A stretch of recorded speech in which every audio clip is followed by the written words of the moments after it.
தேவனுடைய நாமம் மகிமைப்படுவதாக. இந்த நாளிலும் நம்முடைய ஆன்மீக சிந்தனைக்காக அப்போஸ்தலனாகிய பவுல் ரோமாபுரியாருக்கு எழுதினதான அந்த நிருபத்திலே 12ஆம் அதிகாரத்திலிருந்து நாம் இன்றைக்கு சிந்திக்கும்படியாக இருக்கிறோம். இந்த ரோமருக்கு எழுதின நிருபத்தை நீங்கள் வாசித்து பார்த்தால் முதல் 11 அதிகாரங்களிலே உபதேச விஷயங்களை அப்போஸ்தலனாகிய பவுல் எழுதுகிறார். எழுதிவிட்டு 12ஆம் அதிகாரத்திலே கிறிஸ்தவ வாழ்க்கையிலே நம்முடைய நடைமுறை வாழ்வு எப்படி இருக்க வேண்டும் என்பதை அவர் தெளிவாக எழுதுகிறதை நம்ம இங்கே பார்க்க முடியும். இந்த அதிகாரத்தை நம்ம 3ஆக பிரித்து படிக்க முடியும்.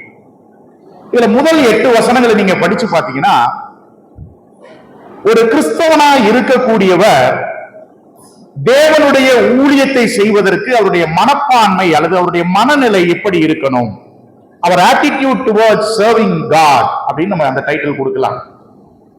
அடுத்ததாக 9ஆம் வசனத்திலிருந்து 16ஆம் வசனம் வரைக்கும் நீங்க படிச்சு பார்த்தீங்கன்னா, மற்ற கிறிஸ்தவர்களோடு அல்லது நம்முடைய உறவுகளோடு அல்லது உறவினர்களோடு அல்லது தேவ பிள்ளைகளோடு நம்முடைய மனப்பான்மை எப்படி இருக்க வேண்டும் என்று சொல்லி அவர் எழுதுகிறார். கடைசியாக 17ஆம் வசனத்திலிருந்து 21ஆம் வசனம் வரைக்கும் நமக்கு எதிராய் செயல்படக்கூடிய மக்கள் மத்தியிலே நம்முடைய மனநிலை எப்படி இருக்க வேண்டும் என்பதை எழுதுகிறார். அப்ப இந்த அதிகாரத்தை 3 பிரிவுகளாக நம்ம பிரித்து படிக்க போகிறோம். ஓகேவா? முதலாவது, கர்த்தருக்கு ஊழியம் செய்யும் பொழுது என்னுடைய மனநிலை எப்படி இருக்க வேண்டும். அடுத்ததாக, என்னுடைய சகோதரர்களோடு என்னுடைய மனப்பான்மை எப்படி இருக்க வேண்டும். அடுத்தது, எனக்கு எதிராக செயல்படுகிறவர்களோடு என்னுடைய மனப்பான்மை எப்படி இருக்க வேண்டும் என்பதை நம்ம படிக்கலாம். சரி, ரோமருக்கு நிருபம் 12ஆம் அதிகாரம் முதல் 8 வசனங்களை நம்ம வாசிக்கலாம். முதல் 8 வசனங்கள்.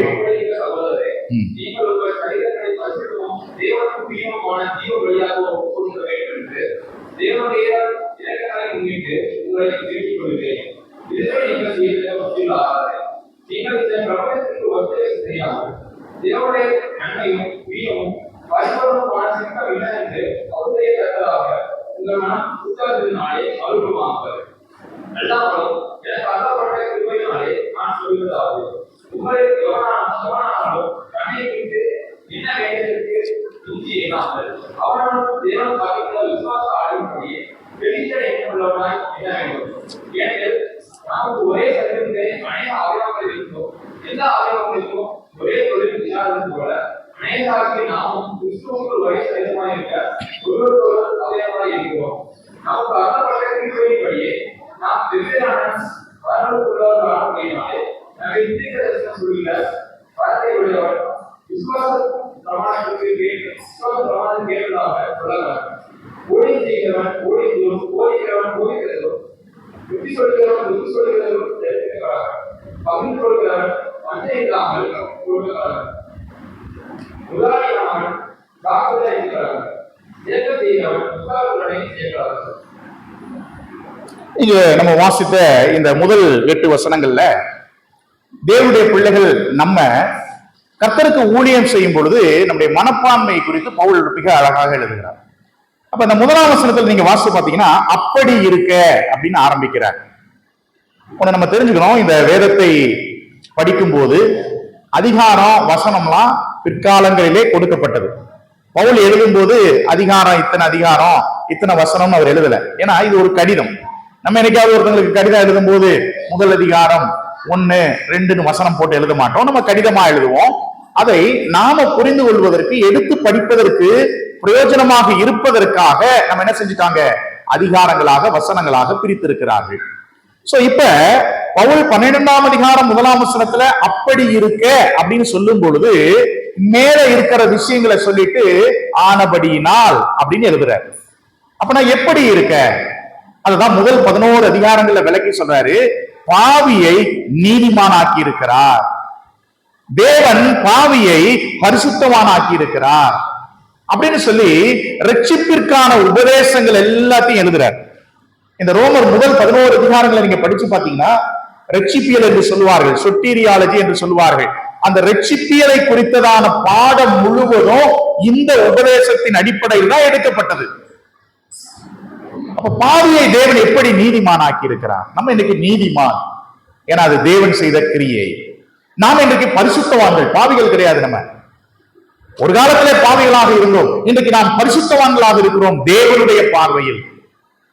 எப்படி மாறினோம்? இது எல்லாமே கிறிஸ்துவனுடைய செயல்பாடுகள். இது எல்லாத்தையும் விளக்கி சொல்லிட்டு அவர் சொல்றாரு, அப்படி இருக்க சகோதரரே, நீங்கள் உங்கள் சரீரங்களை பரிசுத்தமும் தேவனுக்கு பிரியவுமான ஜீவ பலியாக ஒப்புக் கொடுக்க வேண்டும் என்று தேவனுடைய இரக்கங்களை முன்னிட்டு உங்களை வேண்டிக் கொள்கிறேன். உங்களை நீதிமானாக்கி இருக்கிறார், உங்களை பரிசுத்தமானாய் மாற்றி இருக்கிறார். அதற்காக கர்த்தராகிய இயேசு கிறிஸ்து தன் ஜீவனை கல்வாரி சிலுவையிலே ஒப்பு கொடுத்து உங்களை வாங்கி இருக்கிறார். ஆகையினாலே நீங்கள் அவருக்கு செய்ய வேண்டிய ஒரு கடமை உண்டு. என்ன கடமை? அதான் சொல்றாரு, உங்கள் சரீரங்களை நீங்கள் பரிசுத்தமும் தேவனுக்கு பிரியவுமான ஜீவ பலியாக ஒப்பு கொடுக்க வேண்டும். இன்னைக்கு ஏன் நம்ம பரிசுத்தமான ஒரு வாழ்க்கை வாழணும் தெரியுமா? ஏன்னா ஆண்டவர் நமக்காக தம்மை ஒப்பு கொடுத்திருக்கிறார். அதனாலதான் பவுல் சொல்லும் பொழுது, தேவனுடைய இரக்கங்களை முன்னிட்டு உங்களை வேண்டிக் கொள்கிறேன். என்ன இரக்கம்? அவர் நமக்கு இரக்கம் காண்பித்திருக்கிறார். நியாயமா அந்த சிலுவை மரணத்திலே நம்ம தான் அந்த மரணத்தை அனுபவித்திருக்க வேண்டும். ஆனால் இயேசு கிறிஸ்து நம்முடைய பாவத்திற்காக தன்மேல் அந்த பாடுகளை எல்லாம் ஏற்றுக்கொண்டு நமக்கு இன்றைக்கு சுதந்திரத்தை, ஒரு விடுதலையை கொடுத்திருக்கிறார். அந்த இரக்கத்தை பெற்றிருக்கிற நாம் எப்படி வாழணும்? நம்ம ஜீவ பலியாக ஒப்பு கொடுக்க வேண்டும். சரீரத்தை என்ன செய்யணும்? நம்ம பரிசுத்தமாய் காத்துக்கொள்ள வேண்டும். இன்னைக்கு கிறிஸ்தவ உலகத்துல பல உபதேசங்கள் கொண்டு வந்திருக்கிறார்கள். அதுல ஒரு உபதேசம் என்ன அப்படின்னா, ஆத்துமா கரைபடாதபடிக்கு பார்த்துக்கிட்டா போதும், சரீரம் கரைபட்டா ஒரு பிரச்சனையும் இல்லை என்று சொல்லக்கூடியவர்கள் இருக்கிறார்கள். அருமையானவர்களே, அப்போஸ்தலனாகிய பவுலை கொண்டு பரிசுத்த ஆவியானவர் மிக தெளிவாக எழுதியிருக்கிறார். நம்முடைய சரீரத்தையும் என்ன செய்யணும்? பரிசுத்தமாய் காத்துக்கொள்ள வேண்டும். அப்ப ஆண்டவர் நம்ம இடத்துல எதிர்பார்க்கிறது என்ன அப்படின்னா, நாம் அவருக்கு ஊழியம் செய்யும் பொழுது நம்முடைய மனப்பான்மை, நம்முடைய சரீரத்தை பரிசுத்தமாய் காத்துக் கொள்ள வேண்டும். அதே நேரத்துல தேவனுக்கு பிரியமான ஜீவ பலியாக ஒப்பு கொடுக்க வேண்டும். பழைய ஏற்பாட்டுல நீங்க பாத்தீங்கன்னா பலிகள் எல்லாமே அடிக்கும் போது செத்துரும். ஆனா புதிய ஏற்பாட்டுல ஆண்டவர் நம்மிடத்துல சொல்லுகிறது என்னன்னு சொன்னா, நம்முடைய வாழ்க்கையை ஜீவ பலியாக கொடுக்க வேண்டும். அப்படின்னா என்ன அர்த்தம்? இனி நான் அல்ல, கிறிஸ்துவே எனக்குள் பிழைத்திருக்கிறார் என்கிற ஒரு கண்ணோட்டத்தில் தான் நம்ம வாழும். ஆண்டவர் இதை எதிர்பார்ப்பது நியாயமானது இல்லையா? நம்ம இடத்துல அவர் எதிர்பார்க்கிறார் அதுதான். நம்ம இடத்துல அவர் எதிர்பார்ப்பது எல்லாமே நாம பரிசுத்தமாக நம்முடைய சரீரத்தை, நம்முடைய ஜீவ பலியாக நம்முடைய சரீரத்தை ஒப்புக் கொடுக்க வேண்டும் என்று அவர் விரும்புகிறார். இன்னைக்கு நம்மள எத்தனை பேர் நம்முடைய சரீரத்தை ஜீவ பலியாக ஒப்புக் கொடுக்கிறோம்? நம்முடைய சரீரத்தை பரிசுத்தமாய் தேவனுக்கு பிரியமான ஒரு பலியாக ஒப்பு கொடுக்கிறோம்? ஞாயிற்றுக்கிழமையில எழுந்து ஆண்டவரே ஸ்தோத்திரம் ஸ்தோத்திரம், நீங்க இதை செஞ்சீங்க அதை செஞ்சீங்கன்னு சொல்றது அல்ல கிறிஸ்தவ வாழ்க்கை. கிறிஸ்தவ வாழ்க்கை என்பது என்னுடைய அனுதின வாழ்க்கையிலே நான் தேவனோடு நடக்கிறதிலே என் வாழ்வை பூரணமாய் அவருக்கு அர்ப்பணித்திருக்க வேண்டும். அப்படிப்பட்ட பலிகளில் தான் தேவன் பிரியமாய் இருக்கிறார். நான் ஒரு உதாரணம் சொல்லுகிறேன். நம்ம பிள்ளைகளுக்கு ஸ்கூல் ஃபீஸ் கட்டும் போது, நீங்க சொல்றீங்களா இல்லையான்னு தெரியல, நான் எப்பொழுதும் என் பையனுக்கும் பொண்ணுக்கும் சொல்றது, பாருமா கஷ்டப்பட்டு நான் ஃபீஸ் கட்டுறேன், உங்களை டெய்லி ஸ்கூலுக்கு கொண்டு போய் விடுறேன், ஸ்கூல்ல இருந்து கூட்டிட்டு வரேன், என்னுடைய நேரத்தை நான் செலவிடுகிறேன், கர்த்தர் கொடுக்கிற பணத்தை உங்களுக்காக செலவிடுகிறேன். அப்ப நான் உங்களிடத்திலிருந்து எதிர்பார்ப்பது என்ன அப்படின்னா, நீங்க நல்லா படிக்கணும், படிக்கிறத தவிர உங்களுக்கு வேற எதுவும் கிடையாது அப்படின்னு நான் சொல்லுகிறது உண்டு. அருமையானவர்களே, நம்ம ஒரு பிள்ளைகளுக்கு ஸ்கூல் ஃபீஸோ அல்லது காலேஜ் ஃபீஸோ கட்டும் போது எல்லாருமே சொல்லுவோம், கஷ்டப்பட்டு கட்டுறோம்பா, எப்படியாவது படி, நீ படிக்கிறோம், படிப்பு முக்கியமானது. இதை பெற்றோர்கள் எதிர்பார்ப்பது நியாயமானதான்னு கேட்டா நியாயமானதுதான் இல்லையா? நம்ம இன்வெஸ்ட் பண்றோம், அந்த இன்வெஸ்ட் பண்றதுல பலனை எதிர்பார்க்க விரும்புகிறோம். அதே போல ஆண்டவர் நம்மிடத்துல எதிர்பார்க்கிறது, ஆண்டவர் தன்னையே நமக்காக இன்வெஸ்ட் பண்ணி இருக்கிறார். அவர் இன்வெஸ்ட் பண்ணிருக்கிறதுனால அவர் நம்மிடத்துல எதிர்பார்ப்பது எல்லாமே நம்முடைய சரீரத்தை பரிசுத்தமாக ஜீவ பலியாக ஒப்பு கொடுக்க வேண்டும் என்று அவர் விரும்புகிறார். பவுல் அதான் சொல்றாரு, அதை தேவனுடைய இரக்கங்களை முன்னிட்டு உங்களை வேண்டிக் கொள்கிறேன் சொல்லிட்டு சொல்றாரு, இதுவே நீங்கள் செய்யத்தக்க புத்தியுள்ள ஆராதனை. ஆவி, ஆத்மா, சரீரம், இது மூன்றும் குற்றமற்றதாய் தேவனுடைய சமூகத்திலே நம்ம என்ன செய்யணும்? ஒப்பு கொடுக்க வேண்டும். அதுதான் உண்மையான ஆராதனை. நிறைய பேர் பாடல் ஆராதனைன்னு சொல்றாங்க, சில பேர் துதி ஆராதனைன்னு சொல்லுவாங்க, ஒவ்வொரு ஆராதனை சொல்றாங்க. ஆனா அது வெறும் வாயில லிப் சர்வீஸ், வாயில செய்யக்கூடிய ஒரு ஆராதனை. தேவன் அதை எதிர்பார்க்கல. நம்ம படிக்க வைக்கிறதுக்கு பிள்ளைகளுக்கு காசு கொடுத்து எல்லாம் செஞ்ச பிறகு அப்பா ரொம்ப நல்லவங்க, அப்பா ரொம்ப நல்லவங்கன்னு சொன்னா, ஸ்கூல்ல படிக்காம ஸ்கூலுக்கு போகாம லீவு போட்டுட்டு இருந்தா நம்ம சந்தோஷப்படுவோமா? அப்பா நல்லவங்கன்னு சொன்னா நம்மளுக்கு பிடிக்காது. நாம செய்யறதுக்கு அவங்க என்ன செய்யணும்? ஸ்கூலுக்கு ரெகுலரா போகணும், அவங்க சின்சியரா படிக்கணும், அவங்க தேவையில்லாத வேலைகள்ல ஈடுபடக்கூடாது, நம்ம எதிர்பார்க்கிறோம் இல்லையா? அதே போல நாம பல சமயங்களிலே ஆண்டவருக்கு என்ன பண்றோம்? வெறும் லிப் சர்வீஸ் பண்ணிட்டு இருக்கிறோம். ஆண்டவரே நீங்க நல்லவங்க, எனக்காக மரித்தீர்கள், என் மேல் அன்பு கூறுகிறீர்கள். ஆனா வாழ்க்கை இல்லை. ஆண்டவர் எதிர்பார்ப்பது நம்முடைய சரீரத்தை பரிசுத்தமாய் ஜீவ வழியாக ஒப்பு கொடுக்கவங்க. அப்படி செய்வதுதான் புத்தியுள்ள ஆராதனை. இரண்டாவதாக அவர் என்ன சொல்றாரு பாருங்க, 2ஆம் வசனத்துல, நீங்கள் இந்த பிரபஞ்சத்திற்கு ஒத்த வேஷம் தெரியாமல் தேவனுடைய நன்மையும் பிரியமும் பரிபூர்ணமுமான சித்தம் இன்னதென்று பகுத்தறியத்தக்கதாக உங்கள் மனம் புதிதாகிறதுனாலே மறுரூபமாகுங்கள் அப்படின்னு சொல்றாரு. தேவன் நம்மிடத்திலிருந்து எதிர்பார்ப்பது முதலாவது நம்முடைய சரீரத்தை அவருக்கு ஒப்பு கொடுக்கணும். அதே நேரத்தில் நம்ம உலகத்துக்கு ஒத்த வேஷம் தரிக்க கூடாது.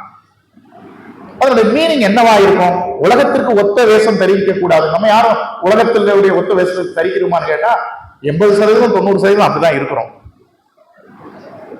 உலகத்தாருக்கு பணம் முக்கியம், நமக்கு எது முக்கியம்? நமக்கும் பணம் தான் முக்கியம். அப்போ உலகத்தினுடைய ஒத்த வேஷத்தை நாம் தரிக்கிறோம். உலகத்தாருக்கு பெயர் புகழ் முக்கியமா இருக்கு, நாமும் பெயரையும் புகழையும் முக்கியப்படுத்தி ஓடுவோம்னு சொன்னா நாம உலகத்தினுடைய ஒத்த வேஷத்தை தரிக்கிறோம். உலகத்தார் எதற்கெடுத்தாலும் கவலைப்படுகிறார்கள், நானும் கவலைப்படுகிறேன் அப்படின்னா நானும் உலகத்தினுடைய ஒத்த வேஷத்தை தரிக்கிறேன். என்ன வேற்றுமை, என்ன பிரிவு, அந்த பிரிவை காமிக்கிறோம். ஏன்னா பைபிள்ல வாசிக்கிறோம், நம்ம பிரித்தெடுக்கப்பட்டவர்கள். உலகத்தார் செய்கிற எல்லாத்தையும் நாமும் செய்யறோம்னு சொன்னா அப்ப நம்ம உலகத்தினுடைய ஒத்த வேஷத்தை தான் என்ன செஞ்சிருக்கிறோம்? தரித்திருக்கிறோம். சோ பவுல் இங்க எழுதும்போது சொல்றாரு, நீங்கள் இந்த பிரபஞ்சத்திற்குரிய ஒத்த வேஷத்தை என்ன செய்யக்கூடாது? தரித்திருக்க கூடாது. ஆனா என்ன பண்ணணுமா? தேவனுடைய நன்மையும் பிரியமும் பரிபூர்ணமுமான சித்தம் இன்னதென்று பகுத்தறியத்தக்கதாக உங்கள் மனம் என்ன செய்யணும்? புதிதாகிறதுனாலே நீங்கள் மறுரூபமாக வேண்டும். அந்த டிரான்ஸ்பர்மேஷன் அப்படிங்கிற ஒரு வார்த்தை பயன்படுத்தப்பட்டிருக்கு. அந்த டிரான்ஸ்பர்மேஷன், மறுரூபமாகுதல் அப்படின்னா என்ன அர்த்தம்னா, நீங்க பார்த்திருப்பீங்க வண்ணத்து பூச்சி ரொம்ப அழகா இருக்கும். ஆனா அந்த வண்ணத்து பூச்சி உருவாகும் போது பார்த்திருக்கிறீங்களா? கேட்டர் பில்லர்னு சொல்லுவாங்க. அந்த புழு பார்க்க நல்லா இருக்குமா? நல்லா இருக்காது. ஆனா அந்த ப்ராசஸ் பாத்தீங்கன்னா, அந்த கேட்டர் பில்லர், அந்த புழு கொஞ்சம் கொஞ்சமா மாறி மாறி மாறி அது அழகான ஒரு வண்ணத்து பூச்சியாய் மாறுகிறதை போல ஒவ்வொரு கிறிஸ்தவருடைய வாழ்க்கையும் மாற வேண்டும். ஒரு காலத்திலே நான் அதிகமாக எல்லாருடைய சண்டை போடக்கூடியவனாக இருந்தேன். அது ரட்சிக்கப்பட்டனுடைய ஆரம்ப காலம். ஆனால் மறுரூபமாக ஆக நான் கிறிஸ்துவை போல சாந்த குணமுள்ளவராக மாறுகிறேன். ஒரு காலத்துல எனக்கு பொறுமையே கிடையாது. ஆனால் காலங்கள் ஆக ஆக மறுரூபம், கிறிஸ்துவோடு கூட அந்த மறுரூபம் ஆகும் பொழுது இப்பொழுது நான் நீடிய சாந்தம் உள்ளவனாக இருக்கிறேன். மோசேயினுடைய வாழ்க்கையை எடுத்துக்கங்க. மோசே ரொம்ப நீடிய சாந்தம் உள்ளவரா? ஆண்டவர் சொல்றாரு, பூமியிலே நீடிய சாந்தம் உள்ளவர் யாருதான்? மோசே. ஆரம்பத்துல அப்படியா இருந்தாரு? இல்ல. ஆரம்பத்துல பொறுமையே இல்லாத ஒரு மனுஷன்னா மோசே தான். தன்னுடைய சொந்த ஆள ஒருத்தன் இப்படி செய்யறான்னு சொல்லும்போது கொலை பண்றதுக்கு போன ஒரு மோசே, கொலை செய்த ஒரு மோசே. ஆனால் தேவனோடு நடக்க நடக்க அவருடைய வாழ்க்கை மறுரூபமானது. அததாங்க ஆண்டவர் நம்ம இடத்துல எதிர்பார்க்கிறார். ஒருவேளை நம்ம ரட்சிக்கப்பட்ட காலத்துல ஆரம்ப காலங்களிலே நமக்கு அநேக குறைவுகள் இருந்திருக்கலாம், ஏன்னா நம்ம மனிதர்கள். ஆனா ரட்சிக்கப்பட்ட ஆண்டுகள் ஆன பிற்பாடும் நம்முடைய வாழ்க்கையில் அந்த டிரான்ஸ்பர்மேஷன் நடக்குதா, மறுரூபமாகக்கூடிய செயல் நடக்கிறதா என்பதை நம்ம சிந்தித்து பார்க்க வேண்டும். பவுல் சொல்றாரு, நீங்க அந்த உலகத்தோட ஒத்த வேஷம் தரிக்காதீங்க, நீங்க மறுரூபமாக வேண்டும், உங்களுடைய வாழ்க்கை மாற்றம் அடைய வேண்டும் என்று சொல்கிறார். சோ நம்முடைய மனம் புதிதாக வேண்டும். மனம் புதிதாகிறதுனாலே நம்ம என்ன செய்ய முடியும்? மறுரூபம் ஆக வேண்டும். அதனால நம்ம ஒவ்வொரு நாளும் கிறிஸ்துவோடு நாம் நடக்க வேண்டும்.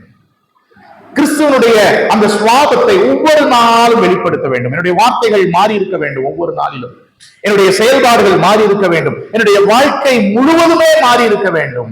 என்னை காண்கிறவர்கள் என்னிலே தேவ சாயலையும் தேவ மகிமையையும் காணக்கூடிய அளவுக்கு என்னுடைய வாழ்க்கை பிரகாசம் உள்ளதால் மாறி இருக்க வேண்டும். அந்த மாற்றத்தை தான் ஆண்டவர் எதிர்பார்க்கிறார். இப்ப நமக்குள்ள பிரச்சனை என்னன்னா, ரட்சிக்கப்பட்டப்ப எனக்கு 2 பாட்டு கூட தெரியாதுங்க. இப்ப 40 வருஷம் விசுவாசியா இருக்கிறேன், எல்லா பாட்டும் ஓரளவு தெரியும். அது இல்ல மாற்றம். ரட்சிக்கப்பட்ட புதுசுல எனக்கு வசனங்கள் மனப்பாடமா தெரியாதுங்க. இன்னைக்கு நிறைய வசனங்கள் 1000 2000 வசனங்களை மனப்பாடமா சொல்லுவேங்க. இது அல்ல மாற்றம். மாற்றம் என்பது என்னுடைய வாழ்க்கை முறை, என்னுடைய பேச்சு, என்னுடைய மனோபாவம், என்னுடைய மற்ற மனிதர்களிடத்திலே என்னுடைய செயல்பாடுகள், இதுல என்ன இருக்கணும்? ஒரு டிரான்ஸ்பர்மேஷன் இருக்கணும். எப்படி ஒரு அந்த கேட்டர்பில்லர் ஒரு புழு அழகான வண்ணத்து பூச்சியாய் மாறுகிறதோ, அதே போல ஒரு காலத்திலே எனக்கு நல்ல பண்புகள் குணங்கள் இல்லாமல் இருந்தேன். ஆனால் கிறிஸ்துவுக்குள் வளர வளர நான் இன்றைக்கு கிறிஸ்துவனுடைய சாயலை தரித்தவனாக, இன்றைக்கு நான் மற்றவர்களுடைய பார்வைக்கு பயனுள்ளவனாக, பிரயோஜனம் உள்ளவனாக இருக்கிறேன் என்கிற நிலையிலே நம்ம மாற வேண்டும். இதான் ஊழியத்தில் நமக்கு இருக்க வேண்டிய மனப்பான்மை. நம்மை அர்ப்பணிக்க வேண்டும். நம்முடைய வாழ்க்கை கிறிஸ்துவனுடைய சாயலுக்கு ஒப்பாய் மாறிக்கொண்டே இருக்க வேண்டும். அருமையானவர்களே, இன்னைக்கு நம்ம உலகத்தோட ஒத்து போகக்கூடாது. எந்த விதத்திலும் உலகத்தோடு ஒத்து போகக்கூடாது. இன்னைக்கு வருத்தமான செயல் என்னன்னா, உலகத்தார் செய்யறதை விட 2 மடங்கு மேல செய்யறாங்க விசுவாசிகள். ஒரு காலத்துல ஒரு தவறு செய்யறான்னு சொன்னா நீ எல்லாம் ஒரு கிறிஸ்தவன்னு கேட்ட காலம், இன்னைக்கு கிறிஸ்தவன் தான் அப்படி செய்வான்ற காலத்துக்குள்ள போயிட்டோம். ஏன் அப்படின்னா, உலகத்தோட ஒத்த வேஷம் நம்ம தரித்து கொண்டோம். சகோதரன் பிரதர், ஊரோட ஒத்து போலனா வாழ்க்கை வாழ முடியாது. ஆண்டவர் ஊரோட ஒத்து போகிற ஒரு வாழ்க்கை வாழணும்னு சொல்லலைங்க. அதுக்காக ஊர்ல உள்ளவங்க செய்யறதுக்கெல்லாம் எதிர்த்து செய்யணுங்கிற அர்த்தத்துல சொல்லப்படல. கிறிஸ்துவனுடைய தன்மையை நம்ம வெளிக்காட்டுறோமா? கிறிஸ்து எப்படி செயல்பட்டாரோ அதை போல செயல்படுகிறோமா என்பதைத்தான் தேவன் எதிர்பார்க்கிறார். சோ நம்முடைய வாழ்க்கையை நாம் பூர்ணமாய் அர்ப்பணிக்கணும்.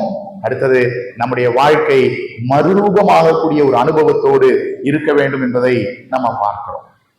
அடுத்தது நீங்க படிச்சு பாத்தீங்கன்னா, தொடர்ந்து படிக்கும் பொழுது அவர் சொல்றாரு, அந்த நான் எல்லா வசனத்தையும் விளக்கி சொல்வதற்கு நேரம் இருக்காது, அதனால நான் அதுல உள்ள விஷயங்களை சொல்றேன். இந்த ஆவிக்குரிய வரங்களை குறித்து அவர் 3ஆம் வசனத்திலிருந்து தொடர்ந்து 8ஆம் வசனம் வரைக்கும் எழுதுறார்கள். சபையை ஒரு சரீரமாக பாவித்துதான் இங்கே சொல்லப்படுகிறதை நம்ம வாசிக்கிறோம்.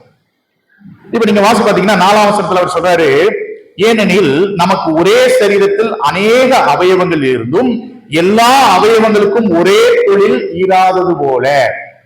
அப்படின்னா என்ன அர்த்தம்? இப்ப நம்முடைய சரீரத்தை எடுத்துங்க, இதுல நிறைய பார்ட்ஸ் இருக்கு, நிறைய அவயவங்கள் இருக்கு இல்லையா? ஒவ்வொரு உறுப்புகள் இருக்கு. இப்ப இதயத்தோட பங்கன் கிட்னி செய்யாது, கிட்னியோட பங்கனை லிவர் செய்யாது. இது எல்லாத்துக்கும் ஒரே தொழிலா, ஒரே வேலையா? தொழில்னா வேலைன்னு அர்த்தம். இதயம் இயங்கக்கூடிய அதே வேலையா கிட்னி செய்யுது? இல்ல. கிட்னி செய்யக்கூடிய அதே வேலையா லிவர் செய்யுதுன்னு கேட்டா இல்ல. இது 3க்குமே நான் சொல்றது, இந்த 3 மட்டும் ஒரு கம்பாரிசனா சொல்றேன். இந்த 3க்குமே வேற வேற செயல்பாடுகள் இருக்குது. சேம் தொழில் கிடையாது. ஓகேவா? அது சேம் ஃபங்க்ஷன் கிடையாது. அதுதான் அவர் சொல்றாரு, சரீரம் ஒண்ணுதான், ஒரே சரீரத்தில் அநேக அவயவங்கள் இருந்தும் எல்லா அவயவங்களுக்கும் என்ன செய்யாது? ஒரே வேலை இருக்காது சொல்லிட்டு, அது போல இல்லாதது போல அநேகராகிய நாமும் கிறிஸ்துவுக்குள் ஒரே சரீரமாய் இருக்க ஒருவருக்கொருவர் அவயவங்களாய் இருக்கிறோம். இப்ப எப்படி கம்பாரிசன் சொல்றாரு பாருங்க. ஒரு சரீரத்துல அநேக உறுப்புகள் இருக்குது, எல்லா உறுப்புக்கும் ஒரே வேலை இருக்காது. அதே போல சபையாய் கூடி வரும் பொழுது நம்ம எல்லாரும் கிறிஸ்துவனுடைய ஒரே சரீரமாய் இருக்கிறோம். இதுல ஒவ்வொருவரும் ஒவ்வொரு அவயவங்களாக இருக்கிறோம். அதனாலதான் நான் போட்டிருக்கிற ட்ரெஸ் மாதிரி இன்னொருத்தர் போட்டிருக்க மாட்டாரு, நான் பேசுற மாதிரி இன்னொருத்தர் பேச மாட்டாரு. ஏன்னா ஒவ்வொரு உறுப்பும் தேவன் அப்படி அமைத்து படைத்திருக்கிறார். இப்ப சொல்லிட்டு அவர் என்ன சொல்றாரு பாருங்க, ஒருவருக்கு ஒருவர் அவயங்களா இருக்கிறோம். நமக்கு அருளப்பட்ட கிருபையின்படியே நாம் வெவ்வேறான வரங்கள் உள்ளவர்கள் ஆனபடியினாலே நம்மிலே தீர்க்க தரிசனம் சொல்லுகிற வரத்தை உடையவன் விசுவாச பிரமாணத்திற்கு ஏற்ற சொல்ல கடவன். அதாவது நமக்கு கொடுக்கப்பட்ட வரத்தின் அடிப்படையில நம்ம செயல்படணும்னு சொல்றேன். எனக்கு இருக்கக்கூடிய பிரச்சனை என்னன்னா, நம்ம சரீரத்தை அவயவங்களை சரியா புரிந்து கொள்கிறது. பொதுவாகவே சரீரத்துல எதுங்க முக்கியமான உறுப்புன்னு கேட்டா டப்பு நம்ம என்ன சொல்லுவோம்? ஹார்ட் தாங்க முக்கியம். ஹார்ட் அட்டாக் வந்தா முடிஞ்சு போயிடுது, அப்ப ஹார்ட் தானே முக்கியம் அப்படின்னு சொல்லுவோம். ஆனா இந்த அனாட்டமி அப்படின்னு ஒரு சப்ஜெக்ட் இருக்கு, அறிவியல்ல மருத்துவர்கள் படிக்கக்கூடிய ஒரு சப்ஜெக்ட். இதுல எந்த அவயவம் மிக முக்கியமானதுன்னு கேட்டா அவங்க சொல்லுவாங்க எல்லா அவயவங்களும் சமநிலையில மிக முக்கியத்துவம் வாய்ந்தது. எல்லாமே முக்கியத்துவம் வாய்ந்தது. நமக்கு ஆச்சரியமா இருக்கும், ஆண்டவர் அப்படிதான் படைத்திருக்கிறார். வெறும் ஹார்ட்டை மட்டும் வச்சுட்டு நீங்க வாழ்க்கை நடத்த முடியுமா? கிட்னி இல்லைன்னா அந்த ப்ராசஸே இருக்காது, சுத்திகரிக்கக்கூடிய ஒரு ப்ராசஸே இருக்காது, உங்களால வாழ முடியாது. இன்னைக்குதான் நமக்கு நிறைய பேருக்கு தெரியுது கிட்னின்னா என்னன்னு தெரியுது, கல்லீரல்னா என்னன்னு தெரியும். ஆனா பிரச்சனைகளை சந்திக்கும் போது இல்லைன்னா நமக்கு தெரிஞ்சதெல்லாம் இதயம் மட்டும்தான் தெரியும். அது நம்முடைய அறியாமை. அதே போல எந்த வரம் முக்கியமானது அப்படின்னு கேட்டா நிறைய பேர் போதிக்கிற வரம் தான் பிரதர் அப்படின்னு நம்முடைய அறியாமையில சொல்றோம். எல்லா வரமும் முக்கியமானது. நான் சொல்றேன், சரீரத்துல எல்லா உறுப்பும் சம முக்கியமானதுங்க.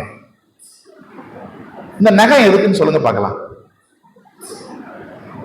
இது எதுக்குன்னே தெரியல பிரதர், வளருது, வெட்ட வேண்டியதாவே இருக்கு, இல்லைன்னா கீறி இருக்கு பிரதர். நான் சொல்றேன், இந்த நகம்லாம் நமக்கு முக்கியம் இல்லை அப்படின்னு சொல்லி ஒரு கட்டிங் பிளேயர் எடுத்து இந்த 10 நகத்தையும் புடுங்கி போட்டோம்னா தான் தெரியும் அது எதுக்கு இருந்ததுன்னு. அது வரைக்கும் நமக்கு அதனுடைய மகிமை தெரியாது.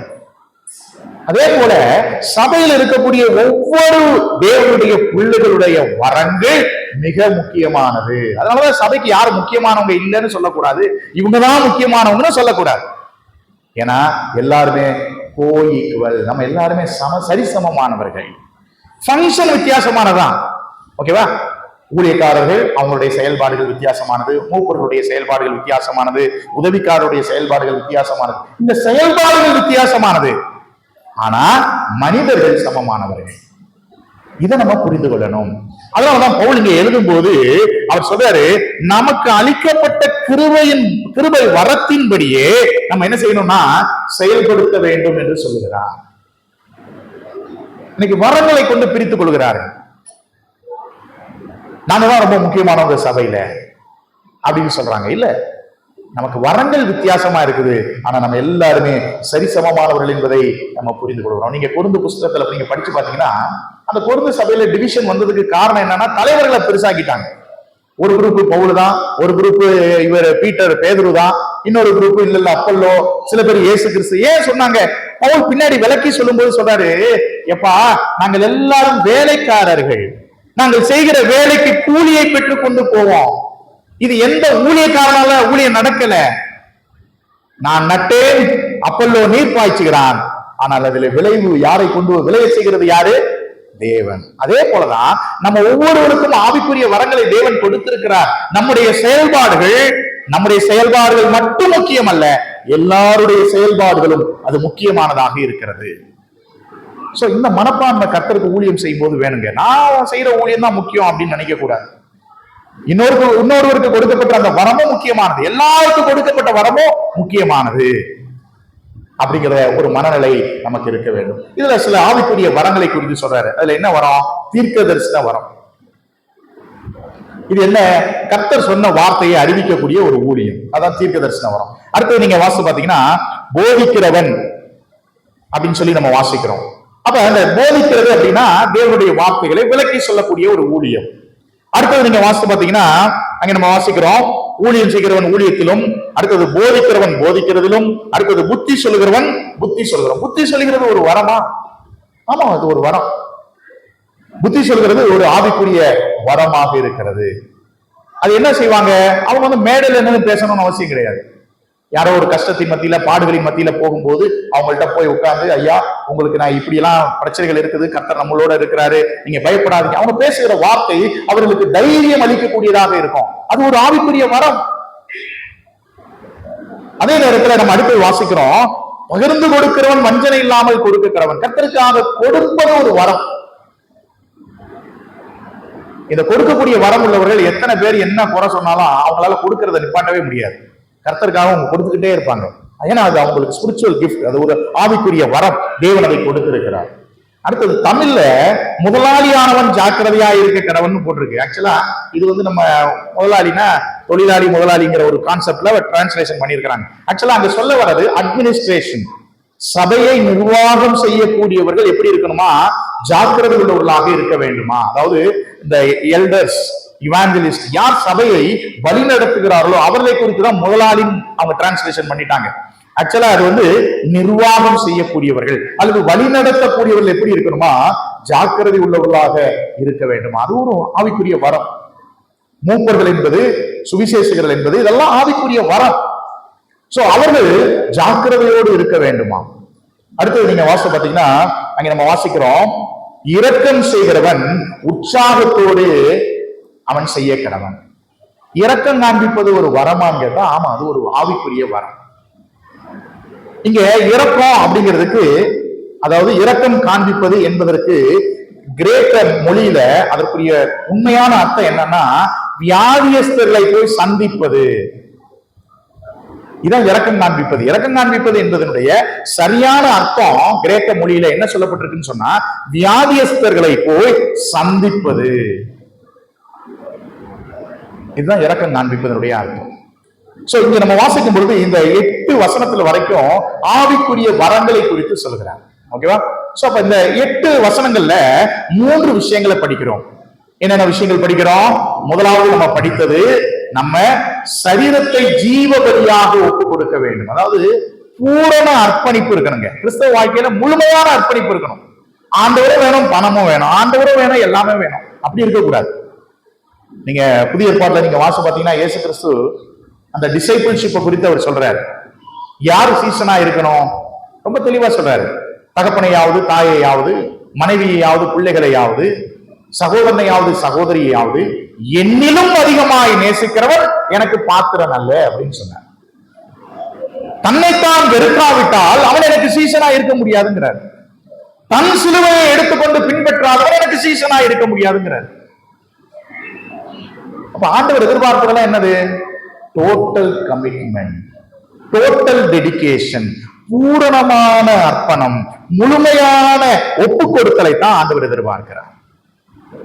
அப்ப நம்ம சிந்தித்து பார்க்கலாம், ரட்சிக்கப்பட்டு எத்தனை வருஷம் ஆச்சு? சில பேர் சொல்லுவாங்க, நான் ரட்சிக்கப்பட்டு 50 வருஷம் ஆச்சு, ரட்சிக்கப்பட்டு 60 வருஷம் ஆச்சு. காலத்திற்கு ஏற்ற வளர்ச்சி இருக்கிறதா? 40 வருஷமா 50 வருஷமா இருக்கிறோம்னு சொல்றோம், என்னுடைய வாழ்க்கை மறுரூபமாகி இருக்கிறதா? நான் எப்பொழுதும் சொல்கிற உதாரணத்தை மறுபடியும் சொல்கிறேன். நான் இப்ப உடற்பயிற்சி கூடத்திற்கு போறேன்னு சொல்றேன்னு வச்சுங்களேன். நான் 40 வருஷமா உடற்பயிற்சி கூடம் போறேன், ஜிம்முக்கு போறேன். காலையில 5 மணிக்கு எந்திரிச்சு நான் ரன்னிங் போவேங்க 5 கிலோமீட்டர் அப்படின்னு சொல்லிட்டு என்னுடைய வயிறு பெருசா இருந்ததுன்னா யாராவது நம்புவாங்களா? ஜிம்முக்கு போறேன் பிரதரா 20 வருஷமா அப்படின்னா அது எதுல தெரியணும்?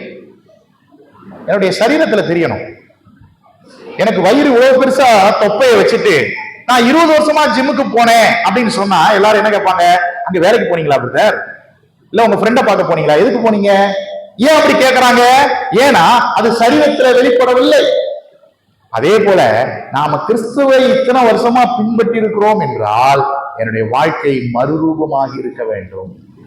அப்படி இல்லைன்னா போற அர்த்தத்தை நான் சரியா ஃபுல்ஃபில் பண்ணல, அந்த நோக்கத்தை நான் நிறைவேற்றவில்லை.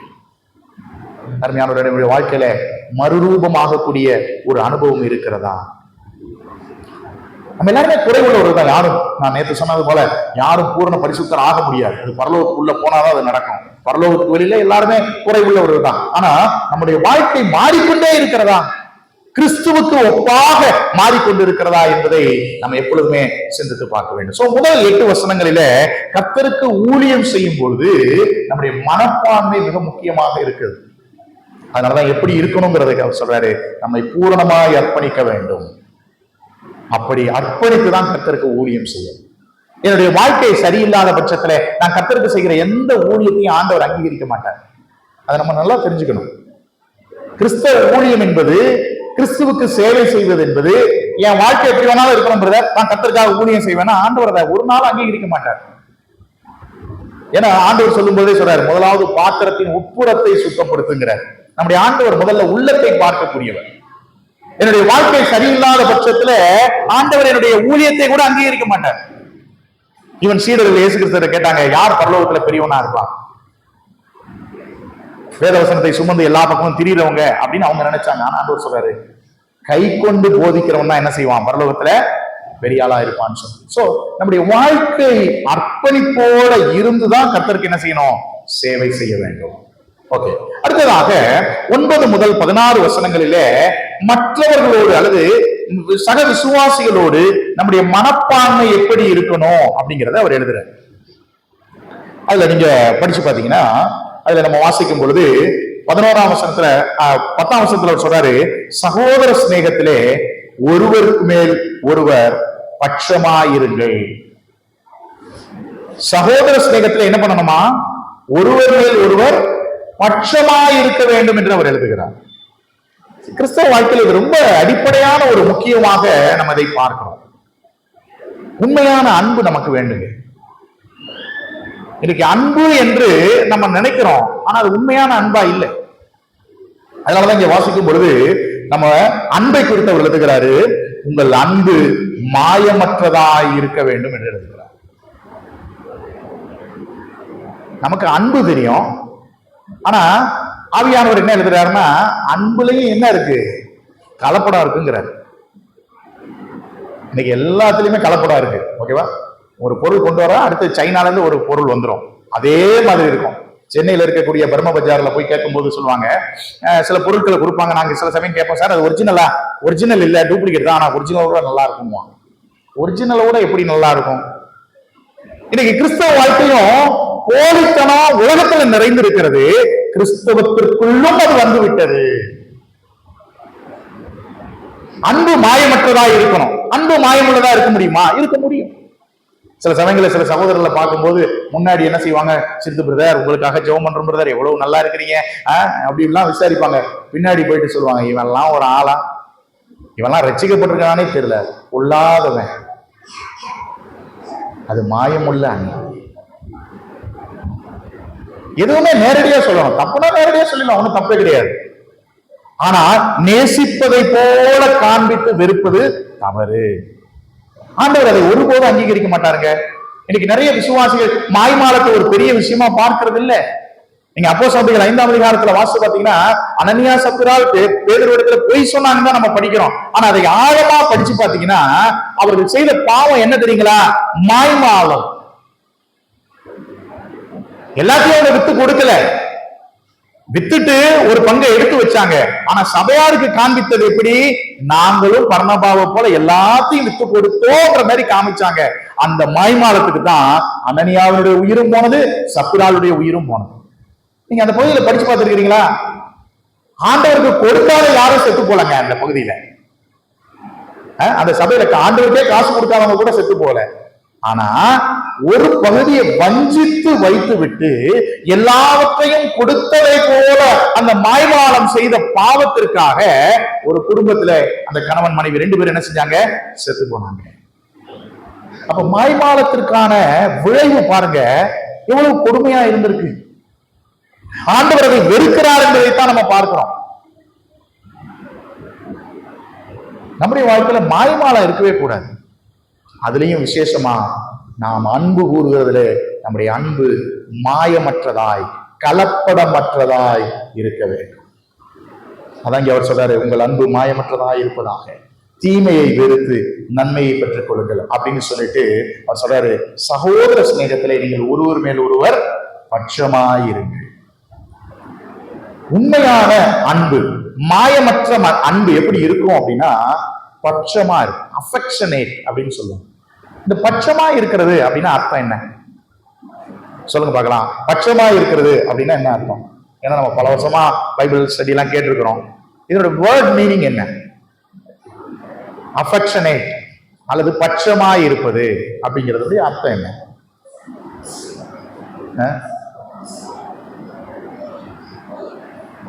தப்பா இருந்தாலும் பரவாயில்ல சொல்லுங்க, அப்பதான் நம்ம கத்துக்க முடியும். சில பேர் சொல்றீங்க, ஆனா எனக்கு கேட்க மாட்டேங்குது. பற்றி கொள்ளுதல். ஓகே, பட்சமாயிருங்கள்னா பற்றி கொள்ளுதல்.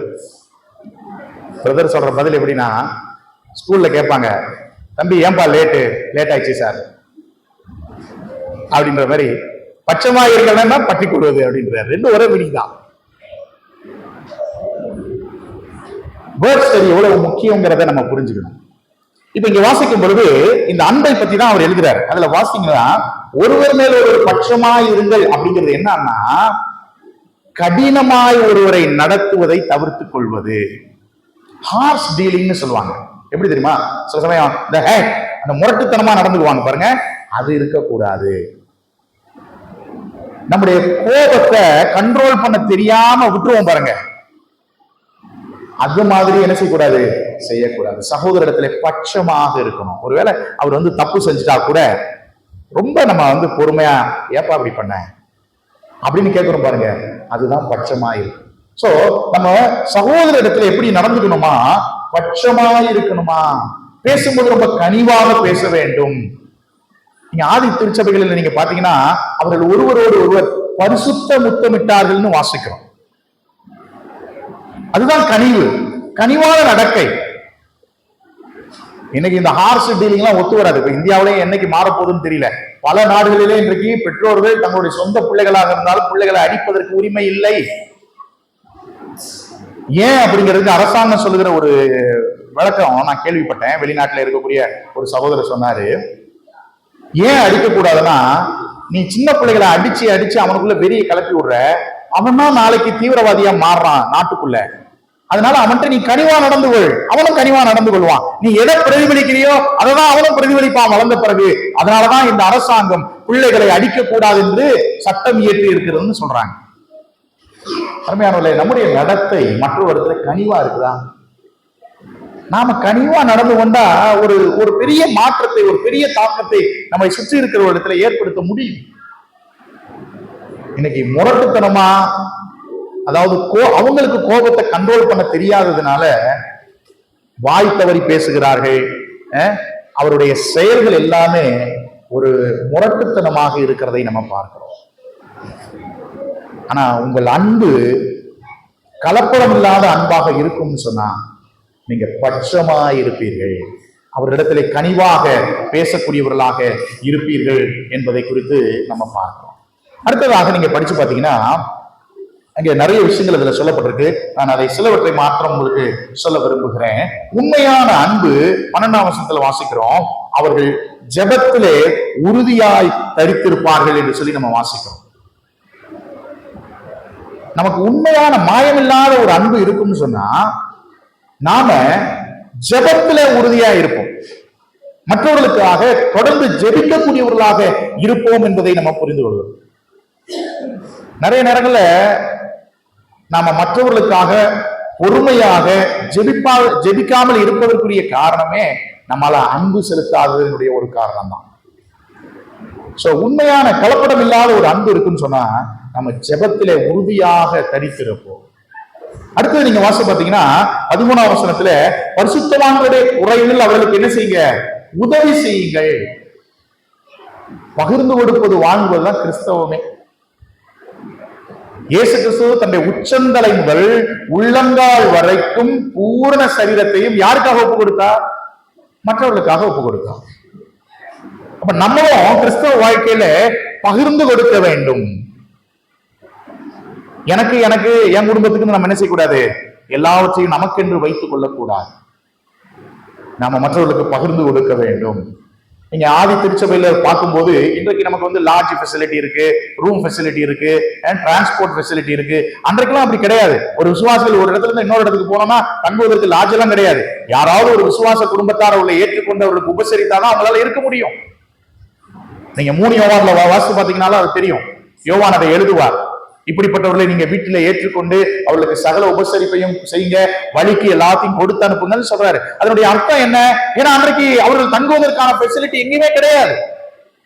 சோ அவர்கள் என்ன செய்தார்கள் என்று சொன்னால் பகிர்ந்து கொடுக்கக்கூடியவர்களாக காணப்பட்டார்கள். சோ நமக்கு உண்மையாகவே நம்முடைய அன்பு மாயம் இல்லாததாக இருக்குமானால் பரிசுத்தவான்களுடைய குறைவிலே நம்ம என்ன செய்வோம், அவங்களுக்கு உதவி செய்யக்கூடியவர்களாக இருப்போம் என்பதை நம்ம பார்க்கிறோம். அடுத்ததாக நீங்க படிக்கும் பொழுது 14ஆம் வசனத்துல வாசிக்கிறோம், உங்களை துன்பப்படுத்துகிறவர்களை ஆசீர்வதியுங்கள், ஆசீர்வதிக்க வேண்டியதே அன்றி சபியாதிருங்கள் என்று சொல்லி நம்ம வாசிக்கிறோம். உண்மையான அன்பு மன்னிப்பை தாராளமாய் வழங்கக்கூடியதாக இருக்கு. அதனாலதான் இங்க வாசிக்கும் பொழுது உங்களை துன்பப்படுத்துறவர்களை என்ன பண்ணணுமா, ஆசீர்வதிக்கணுமா. ஆக்சுவலா ஆசீர்வதிங்கிறதுக்கு லிட்ரல் டிரான்ஸ்லேஷன் நீங்க படிச்சு பாத்தீங்கன்னா, உங்களை துன்பப்படுத்துறவர்களை தேவன் ஆசீர்வதிக்கும்படியாக ஜெபம் செய்யுங்கள், அதான் அதனுடைய அர்த்தம். என்னை துன்பப்படுத்துவவங்களை நான் ஆசீர்வதிக்கணுங்கிறதுடைய அர்த்தம் என்னன்னா, ஆண்டவரே இவங்க எனக்கு விரோதமா செய்யறாங்க, அவங்க நல்லா இருக்கட்டும், அவளுக்கு எந்த கெடுதலும் வர வேண்டாம் அப்படின்னு சொல்லி நாம ஜெபம் செய்யணும். இதாங்க உண்மையான அன்பு. உண்மையான அன்பு இருக்குமானால் துன்பப்படுத்துகிறவர்களுக்காக நம்ம என்ன செய்வோம், ஜெபம் செய்வோம். இயேசு கிறிஸ்து அதை செய்து காண்பித்தான். சிலுவையில தொங்கினப்ப என்ன சொன்னாரு, பிதாவே இவர்களை மன்னியும். இவனெல்லாம் தெரியாமையா செய்யறானுங்க, ஆண்டவரே இவங்களுக்கு நியாயப்படி என்ன செய்யணுமோ அதை செய்யுங்க, சட்டம் தன் கடமையை செய்யணும்னு ஆண்டவர் சொல்லல. ஆண்டவரே இவங்க தெரியாம செய்யறாங்க, இவர்களை மன்னியும்னு ஜெபம் பண்ண. சோ நாமும் கூட நம்முடைய சக விசுவாசிகள் நமக்கு நம்மை துன்பப்படுத்தக்கூடியவர்களாக இருந்தா கூட நம்ம என்ன செய்யணும், ஆண்டவரே அவர்களை ஆசீர்வதியுங்கள், அவருடைய இந்த குறைவுகளை அவங்க கணக்குல எடுக்காதீங்க அப்படின்னு சொல்லி நம்ம என்ன செய்யணும், அவர்களுக்காக பரிந்து பேசக்கூடிய ஒரு ஜெபத்தை செய்யக்கூடியவர்களாக இருக்க வேண்டும். சோ உண்மையான அன்பு மன்னிக்கக்கூடியதாக இருக்கும். அடுத்தது 15ஆம் வசனத்துல வாசிக்கும் பொழுது, சந்தோஷப்படுகிறவர்களே சந்தோஷப்படுங்கள், அழுகிறவர்களுடனே அழுங்கள். அப்படின்னா சிம்பத்தட்டிக்னு சொல்லுவாங்க. சிம்பத்தின்னு சொல்லுவாங்க என்னன்னா அனுதாபம் காண்பிப்பது. இப்ப சில பேருடைய வீட்டுல ஒரு மரணம் அடைஞ்சிருச்சு, மரணம் ஏற்படுது, நம்ம ஐயோ எப்படி ஆயிடுச்சா பிரதர், அதான் அனுதாபம் காண்பிப்பது.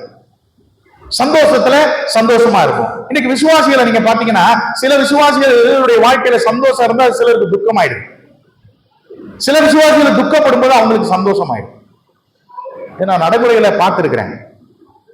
சில விசுவாசிகளுடைய அவங்க செஞ்ச ஒரு தொழில நல்ல ஒரு ஆசீர்வாதம் கிடைத்து அவங்க ஒரு வீடு கட்டி பிள்ளைகள் நல்லா செட்டில் ஆகி கார்லாம் வாங்கின, எப்படின்னு தெரியல பிரதர், எப்படி இப்படி ஆனாங்கன்னே தெரியல அப்படின்னு சொல்றாங்கன்னா, அவங்களுடைய சந்தோஷத்துல இவங்க சந்தோஷப்பட முடியல. அதே சிலருடைய வீட்டுல ஏதோ ஒரு துக்கம் ஏற்பட்டுருச்சுன்னு வச்சுங்களேன், இவங்களுக்கு உள்ள சந்தோஷம் இருக்கும். ஆனா என்ன சொல்லுவாங்க, பாவம் பிரதர், ஆனா ஒரு காலத்துல ரொம்ப ஒரு ஆடினார் பிரதர், ஆனா பாவம் பிரதர். அப்படின்னா என்ன அர்த்தம், சந்தோஷப்படுகிற விசுவாசியோடு என்னால சேர்ந்து சந்தோஷப்பட முடியல, துக்கப்படுகிற விசுவாசியோடு சேர்ந்து துக்கப்பட முடியல. அப்படின்னா என்ன அர்த்தம், என்னால அனுதாபம் காண்பிக்க முடியவில்லை. உண்மையான அன்பு அனுதாபம் காண்பிக்கும். என்னுடைய சக சகோதரன் சந்தோஷமா இருக்கிறானா, நானும் சந்தோஷப்படுவேன். அவனுக்கு ஒரு துக்கம் ஏற்பட்டால் எனக்கும் அது துக்கம். அதுதாங்க உண்மையான அன்பு. நம்ம வாசிக்கிறோம், சந்தோஷப்படுகிறவர்களுடைய சந்தோஷப்படுங்கள், அழுகிறவர்களுடனே அழுங்கள் என்று சொல்லி நம்ம வாசிக்கிறோம். இயேசு கிறிஸ்து கூட அந்த சிம்பத்தி காமிச்சார். லாசர் இறந்து போயிட்டாரு, இயேசு கிறிஸ்து அந்த வீட்டுல போய் எதையாவது சந்தோஷமா இருந்தாரா?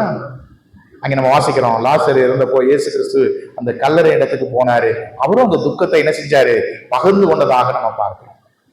அப்ப இயேசு கிறிஸ்து இந்த கானாங்கிற அந்த ஒரு இடத்துல கல்யாணத்துக்கு போனாரு. அங்க என்ன பண்ணாரு, இயேசு கிறிஸ்து சந்தோஷமா இருக்கிறவரோடு என்ன பண்ணாரு, சந்தோஷப்பட்டார். உண்மையான அன்பு நமக்கு இருக்கும்னு சொன்னா, சக விசுவாசிகள் சந்தோஷத்துல நம்மளும் சந்தோஷப்படுவோம், சக விசுவாசிகளுடைய துக்கத்துல நாமளும் என்ன செய்வோம், துக்கப்படக்கூடியவர்களாக இருப்போம். அடுத்தது கடைசியாக 16ஆம் வசனத்துல வாசிக்கிறோம், ஒருவரோடு ஒருவர் ஏக சிந்தையுள்ளவர்களாய் இருங்கள், மேட்டிமையானவர்களை சிந்தியாமல் தாழ்மையானவர்களுக்கு இணங்குங்கள். இது இன்றைக்கு பலர் கடைபிடிக்காத ஒரு வசனம் தான் இந்த வசனம். தாழ்மையானவர்களுக்கு இணங்குங்கள் அப்படின்னு சொல்லப்பட்டிருக்கிறது. அப்படின்னா என்ன அர்த்தம், சபையில சாதாரணமா இருக்கிறவர்கிட்டையும் சில சமயங்கள் ஆலோசனை கேளுங்க. அவனுக்கு என்ன தெரிஞ்சிட போகுது அப்படின்னு மட்டமா நினைக்காதீங்க. தாழ்மையானவர்களுக்கு என்ன செய்யுங்க, இணங்குங்கள். ஏன்னா அவங்களும் ஒரு சபையினுடைய உறுப்பினர். அப்படின்னா அவங்க சொல்றதெல்லாம் செய்யுங்கன்னு அர்த்தத்துல சொல்லல, ஆனா அவங்களையும் ஒரு பொருட்டா என்ன செய்யுங்க, என்னங்க. நம்முடைய சபைகளில் இருக்கக்கூடிய ஒரு தவறான ஒரு முறைமை என்னன்னா, முக்கியமானவங்க தான் ஜெபம் பண்ணணும். நான் கேட்கிறேன், யாருடைய ஜெபத்தை தேவன் அங்கீகரிப்பான்? அவருடைய பிள்ளைகளுடைய ஜெபத்தை அங்கீகரிப்பார். அதான் பதில். அப்புறம் ஏன் சிலர் ஜெபம் பண்றதுக்கே தகுதி இல்லாத மாதிரி நம்ம ட்ரீட் பண்றோம்? இப்படிதான் நான் சொல்ல வருவதனுடைய கருத்து உங்களுக்கு புரியும் நான் நினைக்கிறேன். முக்கியமானவங்க ஜெபம் செஞ்சா ஆண்டவர் கேட்பார், மத்தவங்க செஞ்சா ஜெபம் கேட்க மாட்டார். பைபிள் எங்கேயும் சொல்லப்படல. அப்ப தாழ்மையானவர்களுக்கு இணங்குங்கள் அப்படிங்கிறதுடைய அர்த்தம் என்னன்னா, யாரையும் ஒரு பொருட்டு இல்லாம நினைக்காதீங்க, எல்லாரையும் முக்கியமா நினைங்க. அப்பதான் சகோதர சிநேகம் வளரும். இன்னைக்கு நம்முடைய சபைகளிலே பிரிவினை வருவதற்கு காரணம் என்னன்னா, சிலரை மார்ஜின் பண்ணிடுறோம், இவங்கெல்லாம் வேண்டாம் அப்படின்னு ஒதுக்கி வச்சிடறோம். அந்த ஒதுக்கி வைப்பதனுடைய விளைவு பிற்காலங்களிலே ஒரு கூட்டமாய் சேர்ந்து பிரிவினைக்கு நேராயது போய் விடுகிறது. அதனால நாம தாழ்மையானவர்களுக்கும் இணங்க வேண்டும். இயேசு கிறிஸ்து யாரோட பழகினாரு? இந்த பரிசேயர்கள் எல்லாம் சொன்னாங்க, இவர் என்ன பாவிகளோடயே பழகுறாரு, பாவிகளோடயே போய் உட்கார்ந்து சாப்பிடுறாரு. அப்படின்னா என்ன இருக்கும்? ஆண்டவர் இவங்க முக்கியமானவங்க, இவங்க முக்கியம் இல்லைன்னு யாரையும் ஒதுக்கல. அவர் எல்லாரையும் என்ன செஞ்சாரு? சரிசமமாய் நேசித்தார். சோ நாமும் தாழ்மை உள்ளவர்களுக்கு இணங்க வேண்டும். இயேசு கிறிஸ்து ஊழியம் செய்ததும் கூட வசதி படைத்தவர்களை தேடி அவர் போனதா பார்க்கல, தாழ்மை உள்ளவர்களை, சாதாரண மக்களை தான் அவர் தேடி போனார். இதுல இருந்து நம்ம கற்றுக்கொள்கிற ஒரு பாடம் என்ன அப்படின்னா, நம்முடைய சக சகோதரிடத்துல நம்முடைய மனப்பான்மை உண்மையான அன்பை காண்பிக்கக்கூடியதாக இருக்க வேண்டும். சோ அதுதான் பவுல் இந்த பகுதியில் எழுதுறாரு. மற்ற தேவனுடைய பிள்ளைகளோடு நம்முடைய மனப்பான்மை எப்படி இருக்கணும்னு சொன்னா, அதுக்கு முதல் அடிப்படையான ஒரு விஷயம், நம்முடைய அன்பு மாயமற்றதா இருக்கணும். சோ உண்மையான அன்பு எப்படி இருக்கும் அப்படிங்கிறத நம்ம அந்த கீழே உள்ள வசனங்கள்ல நம்ம படித்தோம். சோ உண்மையான அன்பை நம்ம காண்பிக்கும் பொழுது அந்த உறவுகள் மேம்படும். இன்னைக்கு பிரச்சனையே தான். ஒரு காலத்துல கூட்டு குடும்பம்னு இருந்தது. நான் சபைகளை மட்டும் சொல்லல, உலகத்திலுமே நீங்க பாத்தீங்கன்னா கூட்டு குடும்பம்னு இருந்தது. நான் ரொம்ப ஆச்சரியப்படுவேன். இன்னைக்கு 2 பேர் சேர்ந்து இருக்க முடியல. அன்னைக்கு எப்படிதான் ஒரே குடும்பத்துல அப்பா அம்மா 4-5 பிள்ளைங்க, 5 பேருடைய குடும்பம், வேற பிள்ளைகள் எல்லாம் ஒரே குடும்பத்துல இருப்பாங்க. அப்படி ஒரு அந்யோன்யம், அப்படி ஒரு ஐக்கியம் இருந்தது. காலம் கொஞ்சம் கொஞ்சமா ஆகும்போது இன்னைக்கு யாரும் யாரோடையும் இருக்க விரும்பல. எல்லாரும் பிரைவசி அப்படின்னு சொல்லிட்டு போயிட்டாங்க. இன்னைக்கு சபைகளுக்குள்ளேயும் அதுதான் விரும்புறாங்க. பிரதர், ஏன் குடும்பத்துக்குள்ள எல்லாம் நீங்க எதுவும் யோசிக்க வேண்டாம், எதுக்குள்ள வர வேண்டாம், நாங்க பாத்துக்கிறோம். பிரைவசிய சபைக்குள்ள விரும்புகிறார்கள். அருமையானவர்களே, அது அல்ல உறவு. நாம் ஒருவரோடு ஒருவர் இணக்கமாக இருக்க வேண்டும், இணைந்து இருக்க வேண்டும். ஏன்னா நம்ம எல்லாரும் பரலோகத்துல ஒரு நாள் ஒன்றாக இருக்க போகும். அதை இந்த பூமியிலே பயிற்சி பண்ணணும். இதெல்லாம் எளிமையா வராது. கிறிஸ்தவ குணங்கள் எதுவுமே எளிமையா வராது. எல்லாமே நம்ம பயிற்சி செய்யணும். கடுமையான பயிற்சி செய்யதான் நம்ம அதை பெற்றுக்கொள்ள முடியும். அதனால உண்மையான அன்போடு நாம் இருக்க வேண்டும் என்பதை இந்த பகுதியில் நம்ம வாசிக்கிறோம். கடைசியாக நம்ம அதை கூட வாசிக்கலாம். 17ஆம் வசனத்திலிருந்து 21ஆம் வசனம் வரைக்கும் நமக்கு எதிரிகளாக அல்லது நமக்கு எதிராக செயல்படுவார்கள்ல, அவங்கள்ட்ட நம்ம மனநிலை எப்படி இருக்கணுங்கிறத பவுல் எழுதுகிறார். அதை வாசிக்கலாம்.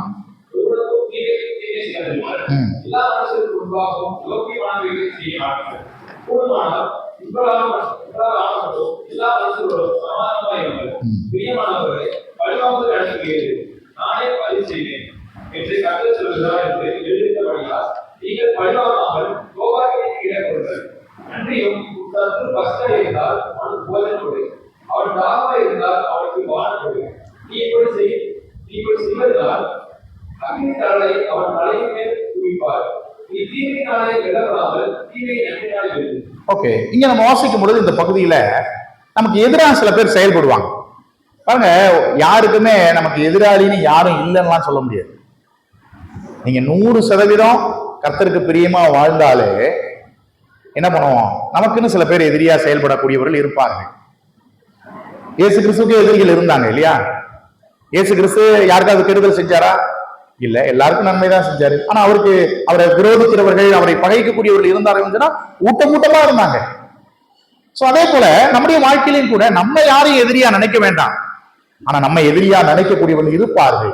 அவர்களிடத்துல நம்முடைய மனப்பான்மை எப்படி இருக்கணும், அதைதான் இங்க அவர் எழுதுறாரு. அதுக்கு 3 புத்திமதிகளை சொல்கிறார். அதுல 17ஆம் வசனத்துல அவர் சொல்றாரு, ஒருவனுக்கும் தீமைக்கு தீமை என்ன செய்யாதீங்க அப்படின்னா என்ன அர்த்தம்? பதிலுக்கு பதில் செய்யாது. நீ என்னை பத்தி 4 பேருக்கு வாட்ஸ்அப்ல போட்டியா, நானும் 4 பேருக்கு போடுவேன். நீ என்னை அடிப்பியா, நானும் உன்னை அடிப்பேன். இந்த பதிலுக்கு பதில் விசுவாசி என்ன செய்யக்கூடாது? நமக்கு எதிராக செய்கிறவர்களுக்கு செய்யக்கூடாது. ஒருவேளை நம்மளை பத்தி தப்பா சொல்லலாம், நம்மளை பத்தி தப்பா கடிதம் எழுதலாம், நம்மளை பத்தி நம்மளை செய்யாத விஷயங்களை செய்தோம் என்றெல்லாம் சொல்லட்டும். நம்ம அதுக்கு பதிலே கொடுக்க வேண்டாம்.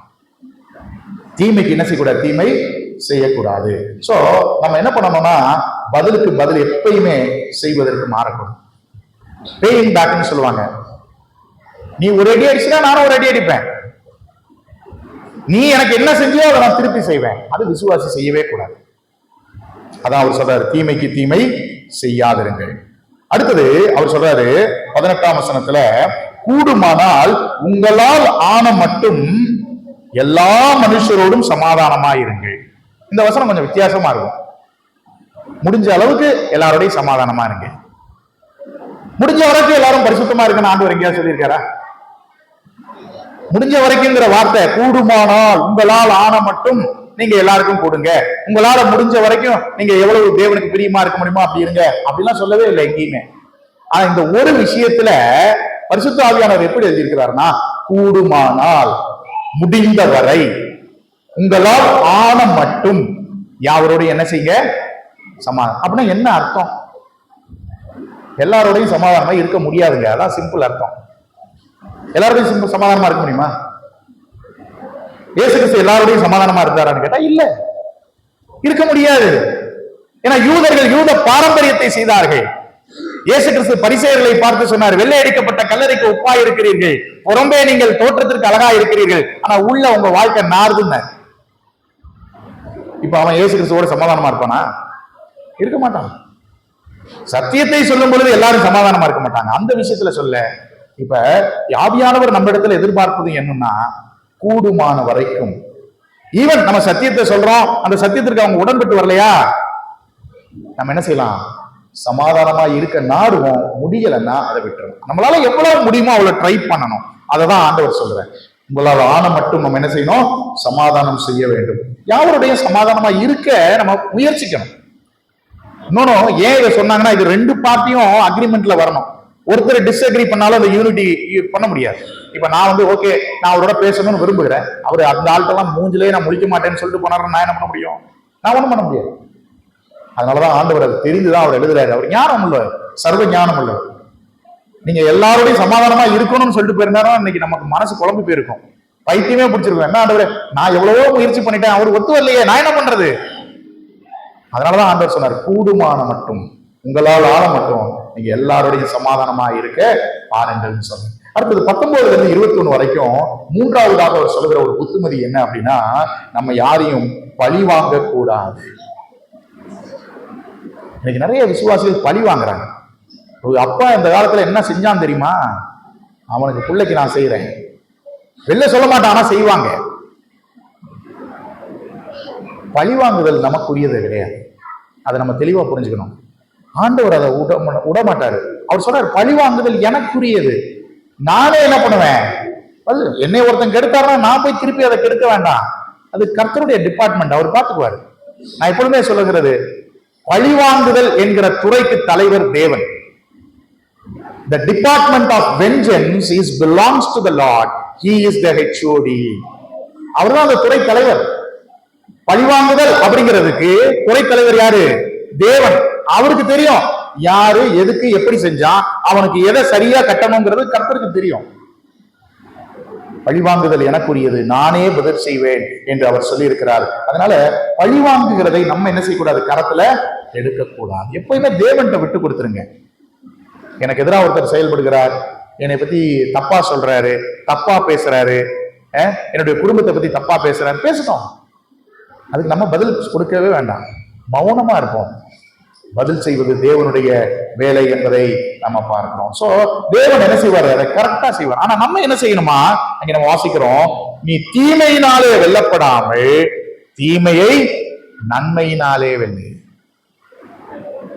பாருங்களேன், நடைமுறை வாழ்க்கையில நான் சொல்றேன், என்னுடைய அனுபவத்திலிருந்து சொல்கிறேன். எனக்கு எதிராக ஒரு கூட்டமா செயல்படுறாங்க, என்னை எப்படியாகிலும் கீழே தள்ளணும்னு நினைக்கிறாங்கன்னு வச்சுங்களேன், எதுவுமே பதில் சொல்லாம அமைதியா இருங்க. கொஞ்ச நாள் அங்க சொல்லுவாங்க, இங்க சொல்லுவாங்க, இங்க சொல்லுவாங்க, அங்க சொல்லுவாங்க, நம்ம எதுக்குமே ரெஸ்பான்ஸ் பண்ணாம அமைதியா இருக்கட்டும்னா அவங்களே ஓஞ்சி போய் அதுக்கப்புறம் புரிஞ்சுக்குவாங்க, இவர் அப்படிப்பட்ட ஆள் கிடையாது. யாரை வெறுத்தார்களோ, யாரை பயனற்றவன் என்று சொன்னார்களோ, அவர்களுடைய வாயை கொண்டே தேவன் இவர்கள் பயனுள்ளவர்கள், இவர்கள் தேவனால் அழைக்கப்பட்டவர்கள் என்று சொல்லக்கூடிய ஒரு நிலைமையை கொண்டு வருவார். எப்பொழுது? நாம பழி வாங்க துடிக்காம இருக்கும்போது. பரம தகப்பன் அவர்தான் உண்மையான ஜட்ஜுங்க. அந்த ஜட்ஜிட்ட விட்டுருங்க, அவர் பார்த்துக்குவார். இன்னொன்னு தெரிஞ்சுங்க, ஒரு விசுவாசி இன்னொரு விசுவாசிக்கு கெடுக்கிற நினைக்கிறதெல்லாம் கர்த்தர் கண்டிப்பா அதுக்குரிய விளைவுகளை கொண்டு வருவார். அது அவர் பக்கத்துல இருக்கட்டும். ஆனா நான் என் பக்கத்துல நான் அமைதியா இருப்பேன். எப்படி இன்றைக்கு சொல்றாங்களோ, ஒரு ஏரியால ஒருத்தன் திருட மாட்டான், பொதுமக்கள் அடிக்கிறாங்க, ஆனா காவல்துறை என்ன சொல்லுது? சட்டம் தான் அவனுக்கு தீர்ப்பு கொடுக்கணும், நீங்க கொடுக்க கூடாது, சட்டம் தான் அதை செய்யணும், அவங்கவுங்க கையில சட்டத்தை எடுக்க கூடாதுன்னு சொல்லுகிறதை போல தேவனும் நம்மள்கிட்ட சொல்றது என்னன்னா, அப்பா ஒருத்தர் உனக்கு எதிராக கெடுதல் செய்தானா நீ செய்ய வேண்டியது அவனுக்கு நன்மை செய். கெடுதல் செய்தவனுக்கு என்ன செய்யணுங்கிறத நான் என்ன செய்வேன்? நீதியை செய்வேன். அவர் நீதி உள்ள தேவன். சோ அதனால நம்ம மற்ற எதிராளிகள் இடத்துலயும் நம்ம என்ன செய்யக்கூடாதுன்னு சொன்னா, பழிக்கு பழி வாங்கக்கூடியவர்களாக இருக்கக்கூடாது. அது உண்மையான கிறிஸ்தவ வாழ்க்கையாக இருக்காது. சோ நம்ம இந்த 12ஆம் அதிகாரத்துல 3 பகுதிகளாக நம்ம பிரித்து படித்தோம். முதலாவது, கர்த்தருக்கு ஊழியம் செய்யும் பொழுது என்னுடைய மனப்பான்மை எப்படி இருக்க வேண்டும்? எப்படி இருக்க வேண்டும் என்று சொன்னால், என்னுடைய வாழ்க்கையை பூரணமாய் அர்ப்பணித்து என்னுடைய சரீரத்தை ஜீவ பலியாக ஒப்பு கொடுத்து நான் ஊழியம் செய்ய வேண்டும். உலகத்திற்கு ஒத்த வேஷம் தெரியாமல் நான் என்னை அர்ப்பணித்து நான் ஊழியம் செய்ய வேண்டும். அடுத்தது, எனக்கு கொடுக்கப்பட்ட ஆவிக்குரிய அந்த வரங்களை மற்ற விசுவாசிகளுடைய நலனுக்காக நான் பயன்படுத்தி நான் ஊழியம் செய்ய வேண்டும். என்னை மேன்மைப்படுத்துவதற்காக வரம் கொடுக்கப்படவில்லை, ஒருவர் கிறிஸ்துவுக்குள் கட்டி எழுப்புவதற்காக வரங்கள் கொடுக்கப்பட்டது என்கிற நிலைமையிலே நாம் கர்த்தரை சேவிக்க வேண்டும்.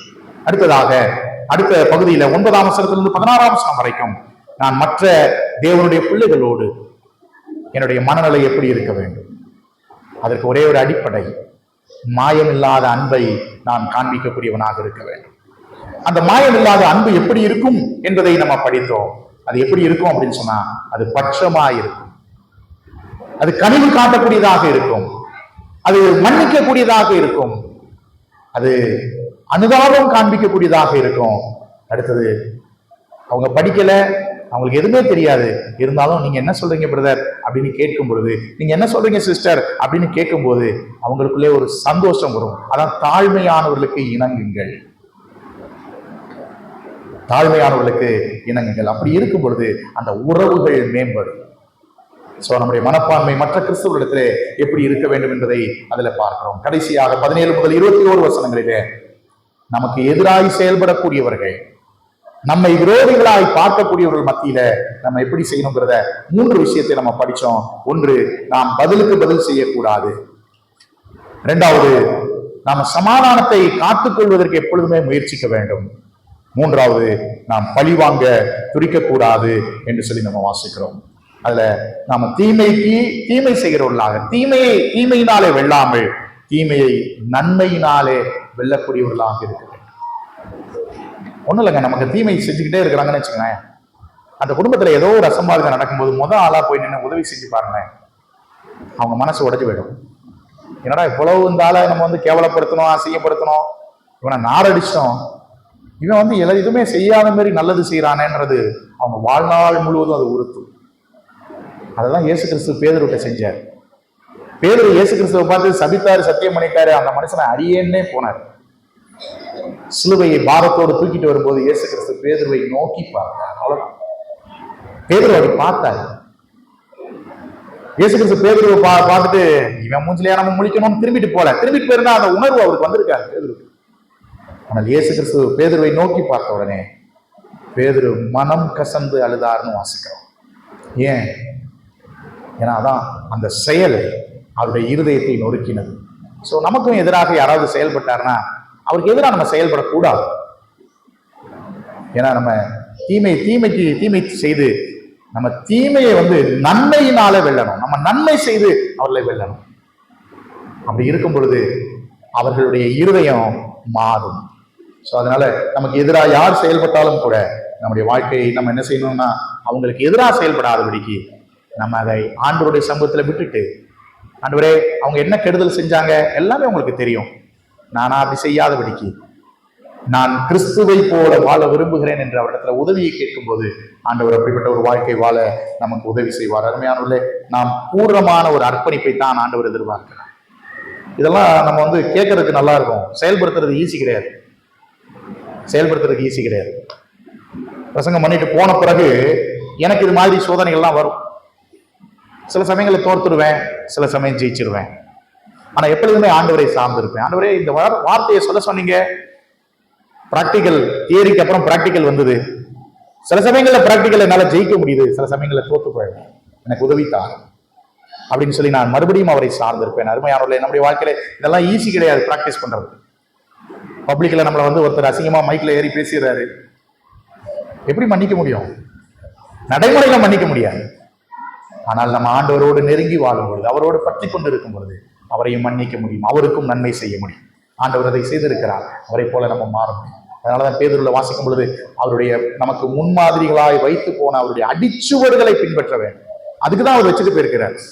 அந்த மாதிரிகளை நாம் பின்பற்றி நடப்போம், அப்படி வாழ்ந்து அவருடைய நாமத்தை மகிமைப்படுத்துவோம். கிறிஸ்தவ வாழ்க்கையில நமக்கு இருக்க வேண்டிய இந்த 3 மனப்பான்மை, எப்படி கர்த்தருக்கு ஊழியம் செய்வதிலே நம்முடைய மனப்பான்மை எப்படி இருக்க வேண்டும், சக சகோதரர்களை நேசிப்பதிலே நம்முடைய மனப்பான்மை எப்படி இருக்க வேண்டும், அதே போல நமக்கு எதிராய் செயல்படுகிறவர்கள், நமக்கு விரோதிகளாய் நம்மை பாவிக்கக்கூடிய ஒரு இடத்துல நாம் எப்படி நம்முடைய மனப்பான்மை இருக்க வேண்டும் என்பதை பவுல் மிக அழகாக இந்த ரோமர்கள் 12ஆம் அதிகாரத்திலே அவர் எழுதியிருக்கிறார். சோ நம்முடைய வாழ்க்கையிலும் கூட நாம் இதை நடைமுறைப்படுத்துவோம். நடைமுறைப்படுத்துவதற்கு தேவ ஆவியானவர் தாமே நம் யாவருக்கும் உதவி செய்வாராக. ஆமென்.